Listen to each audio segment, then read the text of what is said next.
Ini dia Beyblade Stamina yang terbaru, iaitu Wizard Arc dari CX Series. Holy moly, hi guys, nama saya Gordon, The Great Hobby Man, dan selamat datang ke dunia Beyblade, Great Hobby. Dan di tangan saya ini adalah series Beyblade yang terpaling baru, iaitu CX-02 Wizard Arc. Okey, untuk set 02 ni, kita akan dapat kedua-dua Beyblade dan launcher dia sekali ya. Dan seperti biasa, untuk Beyblade CX Series ni, di bahagian atas ni terbahagi kepada 3 komponen, iaitu lock pin ya, iaitu bahagian atas yang bergambar Wizard Arc ni. Komponen kedua iaitu blade utama dia, iaitu bahagian besi-besi dia tu. Lepas tu blade secondary, iaitu di bahagian bawah blade dia, di mana ia diperbuat daripada plastik. Ratchet yang diberi untuk Beyblade ni adalah ratchet jenis 455, dan inilah dia tip bulat yang diberi. Biasalah kan Beyblade Stamina ni. Jadi kita akan lawankan Beyblade ni dengan dua CX series yang baru keluar, iaitu Perseus Dark dengan Drun Brave. Jadi tunggu apa lagi guys? Let's battle! 3, 2, 1, go shoot!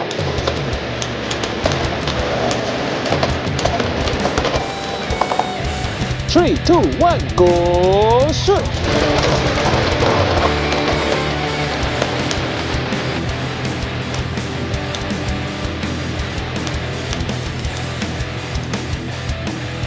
Alright, jadi sampai di sini saja video kita. Kita jumpa lagi di video yang baru.